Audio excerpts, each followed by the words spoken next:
សួស្តីលោកគ្រូហើយសួស្តីអ្នកនរគ្នាហើយថ្ងៃនេះខ្ញុំនឹងមកតេស្តទៅលើ comment សម្រាប់ទូរទស្សន៍ hardware និង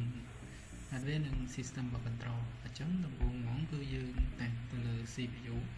អញ្ចឹងដើម្បីយើងអាចតេស្ត CPU ហ្មងគឺយើងនេះខ្ញុំចូល login server ខ្ញុំសិនខ្ញុំ login សិន password មកអូខេអញ្ចឹងអានេះវា log ចូលហើយអញ្ចឹងយើងអាច start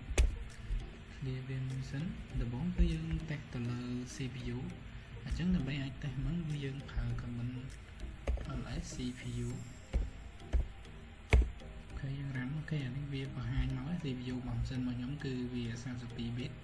ហើយវាមានអីផ្សេងទៀតពលមានច្រើននៅបង្ហាញទៅនឹង CPU ហ្នឹងហើយអញ្ចឹងទៀតយើងចូលទៅ command មួយទៀតយើងនឹងនិយាយទៅលើ htop ហ្នឹងគឺយើងអាចចង់នឹង user ពិសេសអីមែនអញ្ចឹងយើងអាចវាយ command htop អូខេអានេះដូចស្អាតតែខ្ញុំបាន install ហើយបើសិនជាអ្នកនរគ្នាបាន install ទេខ្ញុំអាចដើម្បីចាក់ចេញពីនេះមកយើងវាយ control C អូខេអានឹងវាចេញមែនហើយយើងអាច clear វាមួយមកបើសិនជាយើងអត់បាន install ទេយើងអាចវាយ command នេះបានយើងអាចវាយ sudo យើងអាចវាយ sudo apt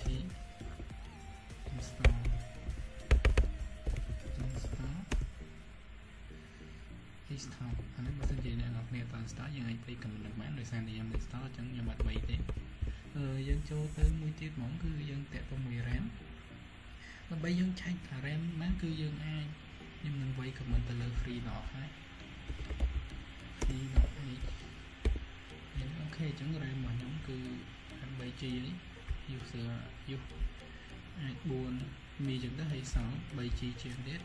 អូខេខ្ញុំតាក់ទៅមួយ RAM ហើយមួយទៀតខ្ញុំអាចចូលទៅកាន់ voice top storage about this command អញ្ចឹងយើងអាចវាយ command ទៅលើ df.e អូខេហ្នឹងយើងចាយឆែកមែនថា size មែនអីមែនមាន 24G យើងមានអីចឹងទៅមានតែមួយ DLA stock ហើយមួយទៀតហ្នឹងយើងអាច block device យើងអាចឆែកមែនគឺ command ls dk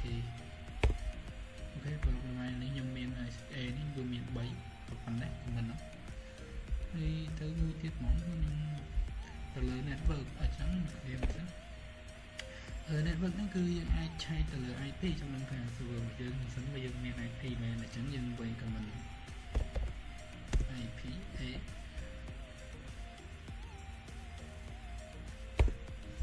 អូខេអញ្ចឹងលើ ID IP របស់ខ្ញុំគឺ 19.168.1.96 ខ្ញុំសិនរបស់ខ្ញុំហើយសម្រាប់មួយទៀតហ្មងគឺយើងចូលទៅកាន់ system មក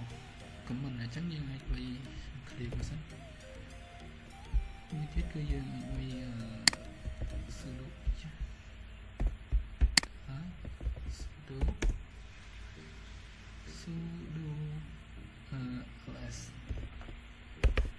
ls sudo ls អីចាំយល់អានេះខ្ញុំអាចខ្ញុំវាយ password មកខ្ញុំចូល USB អូខេហ្នឹងវានឹងបង្ហាញទាក់ទងជាមួយនឹង hardware ព័ត៌មានទាំងអស់ហើយឆែកក្នុងចំណែកអញ្ចឹងអូខេ clear មួយដើម្បី clear មួយយើងអាចជួយវាយ clear ក៏បានឬក៏យើងលឿនយើងវាយ control L មកទៅអានេះវាលឿន shortcut មួយទៀតហ្មងគឺខ្ញុំចូលទៅកាន់ USB battery information អញ្ចឹងដើម្បីយើងឲ្យឆែកទៅលើ USB ហ្នឹងគឺយើងវាយ command មួយ ls USB នេះ USB ខ្ញុំប៉ុណ្ណា device ណា010201 AD មែនមួយទៀតហ្មងគឺខ្ញុំចូលទៅកាន់ process management គឺយើងអាចពិនិត្យទៅលើថាកំពុងតែផ្សាយខ្លះសិនយើងអាច kill វាបានគឺ process ហ្នឹងខ្ញុំវាយ PS AUX អូខេអញ្ចឹងយើងអាចមើលបានវាមានច្រើនហ្នឹងហើយសម្រាប់ kill មានច្រើន Pro L នេះវាអាចនេះបាន បើសិនយើងចង់ kill សេះណាមួយហ្នឹងគឺយើងអាចវាយ command ls ដករបស់ PID របស់វាអញ្ចឹងទៅនឹងសិនយើងចង់ kill វាអានេះខ្ញុំមិនចាំ kill ទេបើសិនជាករណីថាវា error អីយើងអាច kill វាបានតែខ្ញុំអត់បាន kill ទេនេះខ្ញុំតាម command មួយទៀតមកគឺយើងទៀតទៅមកទៅខ្ញុំវាយ stop នេះនឹងដូចជាហើយមួយទៀតតទៅមួយ system shutdown system នេះខ្ញុំនិយាយទៅលើនេះវិញខ្ញុំនិយាយreboot របស់ restart មកវាយ shutdown មិនស្អីយើងវាយទៅវាអាចនឹងបាត់ទៅតែនេះខ្ញុំតែទៅ shutdown restart មកយើងឲ្យវាយក្នុង reboot restart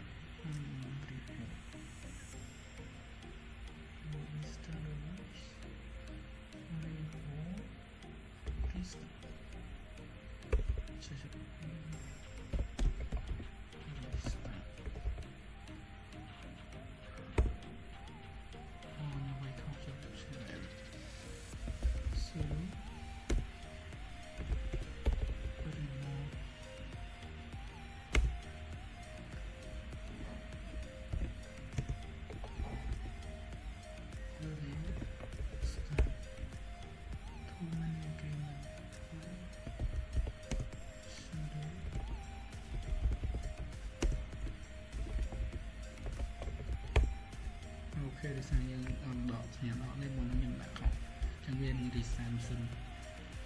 បាទ server របស់យើងអូខេនឹងវានឹង restart អញ្ចឹងយើងអាចឲ្យខ្ញុំរងចាំវាបន្តិច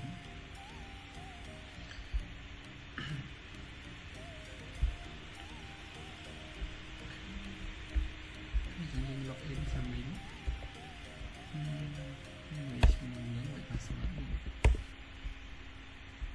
ប៉ុណ្ណាតែទៅមេគ្មានអត់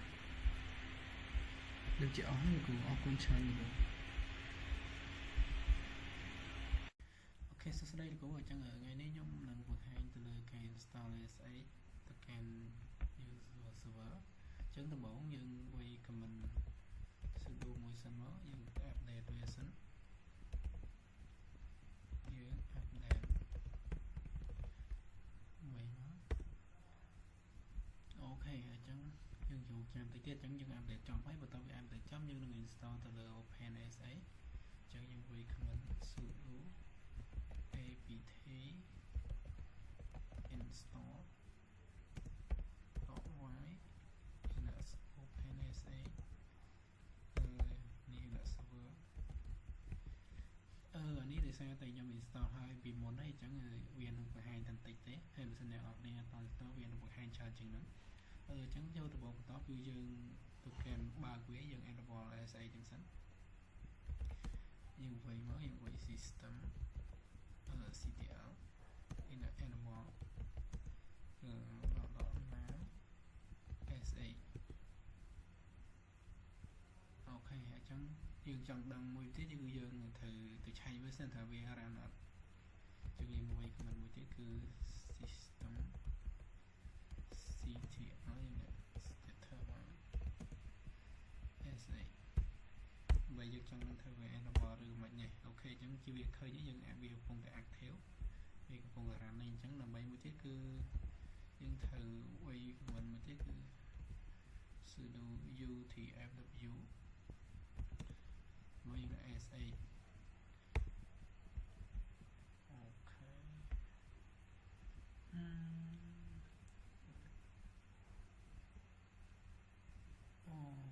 ខ្ញុំវាយខុសខ្ញុំភ្លេចដាក់ allow sorry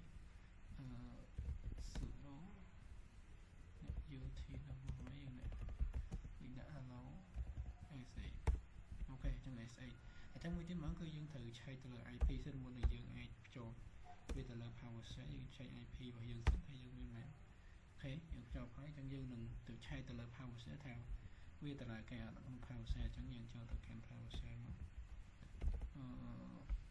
PowerShell យើងវាយហ្មងមុនគេហ្មងគឺយើងវាយ SA យើងដាក់ user របស់យើងទូយើងដាក់ជាមួយនឹង IP របស់ខ្ញុំគឺ 192.168.1.96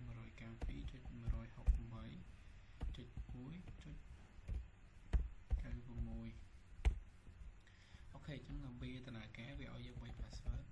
ចឹងយើងបីមកអូខេចឹងវានឹងបង្ហាញបែបនេះអរគុណច្រើនដល់នេះហ្នឹងវា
សួស្តីលោកគ្រូហើយសួស្តីអ្នកនរគ្នាហើយថ្ងៃនេះខ្ញុំនឹងមកតេស្តទៅលើ comment សម្រាប់ទៅទូនៅ hardware និង hardware និង system box control អញ្ចឹងដំបូងហ្មងគឺយើងតេស្តទៅលើ CPU អញ្ចឹងដើម្បីយើងអាចតេស្ត CPU ហ្មងគឺយើងនេះខ្ញុំចូល login server ខ្ញុំសិនខ្ញុំ email សិន password មកអូខេអញ្ចឹងអានេះវា log ចូលហើយអញ្ចឹងយើងអាច start clear VM សិនដំបូងគឺយើងតេស្តទៅលើ CPU អញ្ចឹងដើម្បីអាចតេស្តហ្នឹងគឺយើងប្រើ command ls cpu អូខេយើង run អូខេអានេះវាបង្ហាញមក CPU របស់ម៉ាស៊ីនរបស់ខ្ញុំគឺវា32 bit ហើយវាមានអីផ្សេងទៀតពលមានច្រើននៅថ្ងៃតាក់ទងនឹង CPU ហ្នឹងហើយអញ្ចឹងទៀតយើងចូលទៅ command មួយទៀតយើងនឹងនិយាយទៅលើ htop ហ្នឹងគឺយើងអាចចង់នឹង user ពិសេសអីមែនអញ្ចឹងយើងអាចវាយ command htop អូខេអានេះដោយសារតែខ្ញុំបាន install ហើយបើសិនជាអ្នកនរគ្នាបាន install ទេខ្ញុំអាចដើម្បីចាក់ចេញពីនេះវិញយើងវាយ control C អូខេអានឹងវាចេញមែនហើយយើងអាច clear វាមួយមកបើសិនជាយើងអត់បាន install ទេយើងអាចវាយ command នេះបានយើងអាចវាយ sudo យើងអាចវាយ sudo apt install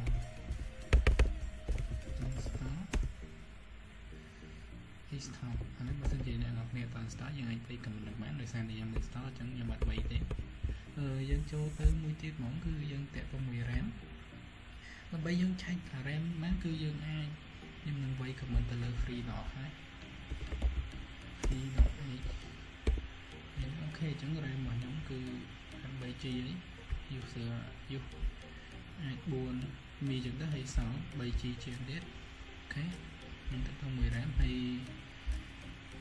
មួយទៀតខ្ញុំអាចចូលទៅកាន់ voice top storage about this command អញ្ចឹងយើងអាចវាយ command ទៅលើ df.a អូខេហ្នឹងយើងចាយឆែកមែនថា size មែនអីមែនមាន 24G យើងមានអីចឹងទៅមានតែមួយ DLA stock ហើយមួយទៀតហ្នឹងយើងអាច block device យើងអាចឆែកមែនគឺ command ls dk អូខេ block device នេះខ្ញុំមាន A នេះវាមាន3ប៉ុណ្ណេះមិនហ្នឹងហើយទៅមួយទៀតហ្មងខ្ញុំទៅលើ network អញ្ចឹងយើងទៅnetwork ហ្នឹងគឺយើងអាចឆែកទៅលើ IP ចំនួនថា server របស់យើងមិនសិនបើយើងមាន IP មែនអញ្ចឹងយើងវាយ command IP A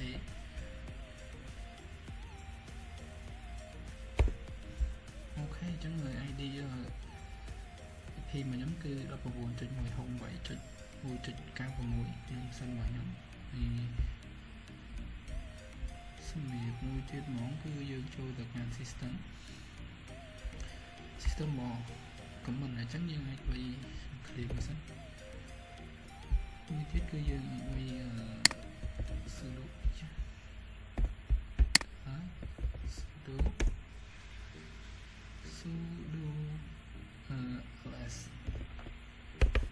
ls sudo ls អីចាំយូរអានេះខ្ញុំអាចទៅខ្ញុំវាយ password មកខ្ញុំចូល USB អូខេនឹងវានឹងបង្ហាញទាក់ទងជាមួយនឹង hardware ព័ត៌មានទាំងអស់ហើយឆែកក្នុងវាអញ្ចឹងគេនឹង clear មួយដើម្បី clear មកយើងអាចទៅវាយ clear ក៏បានឬក៏យើងលឿនយើងវាយ control L មកទៅវាលឿន shortcut មួយទៀតហ្មងគឺខ្ញុំចូលទៅកាន់ USB battery information អញ្ចឹងដើម្បីយើងឲ្យឆែកទៅលើ USB ហ្នឹងគឺយើងវាយ command មួយ ls USB អញ្ចឹង USB ខ្ញុំប៉ុណ្ណា device ណា010201 AD មែនមួយទៀតហ្មងគឺខ្ញុំចូលទៅកាន់ process management គឺយើងអាចពិនិត្យទៅលើថាកំពុងតែផ្សាយខ្លះសិនយើងអាច kill វាបាន kill ផ្សេងហ្នឹងអញ្ចឹងខ្ញុំវាយ PS AUX អូខេអញ្ចឹងយើងអាចលើកមកវាមានច្រើនហ្នឹងហើយសម្រាប់ kill មានច្រើន Pro L នេះវាអាចនេះបាន បើសិនយើងចង់ kill សេះហាមវិញគឺយើងអាចវាយ command ls ដករបស់ PID របស់វាអញ្ចឹងទៅនឹងសិនយើងចង់ kill វាអានេះខ្ញុំអត់បាច់ចាំ kill ទេបើសិនជាករណីថាវា error អីយើងអាច kill វាបានតែខ្ញុំអត់បាន kill ទេនេះខ្ញុំតាម command មួយទៀតគឺយើងទៅដល់ mode ទៅខ្ញុំវាយ stop នេះនឹងដូចជាហើយមួយទៀតតទៅមួយ system shutdown system នេះខ្ញុំនិយាយទៅលើនេះវិញខ្ញុំនិយាយreboot របស់ restart មកវាយ shutdown មិនស្អីយើងវាយទៅវាអាចនឹងបាត់ទៅតែនេះខ្ញុំតែទៅ shutdown restart មកយើងឲ្យវាយក្នុង reboot restart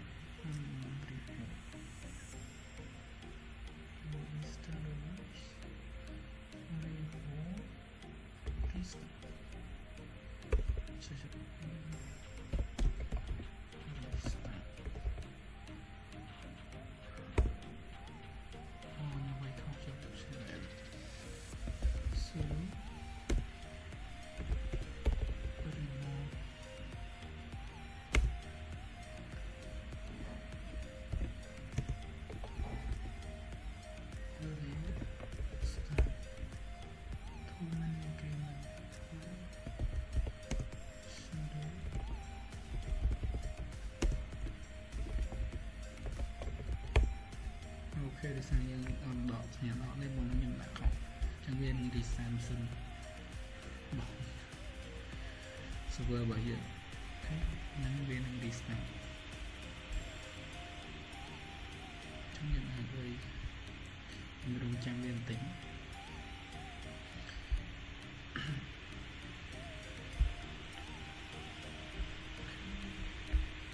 យើង log in សាមីនេះ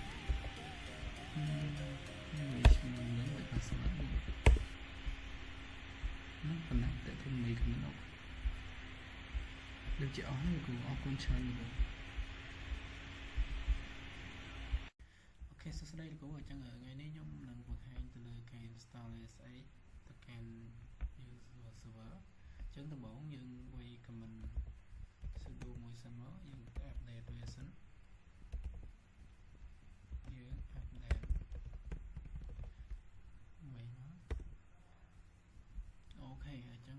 យើងចូលចាំតិចទៀតអញ្ចឹងយើង update ចប់ហើយបន្ទាប់ពី update ចប់យើងនឹង install ទៅលើ OpenASA អញ្ចឹងយើងវាយ command sudo apt install .y linux OpenASA នេះ linux server នេះដោយសារតែខ្ញុំ install ហើយពីមុនហើយអញ្ចឹងវានឹងបង្ហាញតែបន្តិចទេហើយបើសិនអ្នកនរគ្នាអត់ install វានឹងបង្ហាញច្រើនជាងហ្នឹងអញ្ចឹងចូលទៅបងបន្តគឺយើងទៅកាន់បើកវាយើង enable ASA ទាំងសិនយើងវាយមកយើងវាយ system ctl enable ASA អូខេអញ្ចឹងយើងចង់ដឹងមួយទៀតគឺយើងត្រូវទៅឆែកវាសិនថាវា run អត់អញ្ចឹងយើងវាយ command មួយទៀតគឺ system ctl យើង determine ASA បើយើងចង់នឹងធ្វើវា enable ឬមិននេះអូខេអញ្ចឹងជាវាឃើញយើងអាចវាកំពុងតែ active វាកំពុងតែ run នេះអញ្ចឹងដើម្បីមួយទៀតគឺយើងត្រូវវាយ command មួយទៀតគឺ sudo utfw មកយើង ASA អូខេ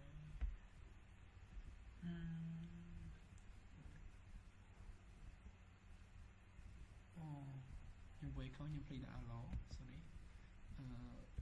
sudo ut ដល់មកយើងដាក់ allow ASA អូខេអញ្ចឹង ASA អញ្ចឹងមួយទៀតហ្មងគឺយើងត្រូវឆែកទៅលើ IP សិនមុននឹងយើងអាចភ្ជាប់វាទៅលើ PowerShell យើងឆែក IP របស់យើងសិនហើយយើងវាមែនអូខេយើងភ្ជាប់ហើយអញ្ចឹងយើងនឹងទៅឆែកទៅលើ PowerShell ថាវាតើគេអត់ក្នុង PowerShell អញ្ចឹងយើងចូលទៅកាន់ PowerShell មកPowerShell យើងវាយហ្មងមុនគេហ្មងគឺយើងវាយ ASA យើងដាក់ user របស់យើងទូយើងដាក់ជាមួយនឹង IP របស់ខ្ញុំគឺ 192.168.1.96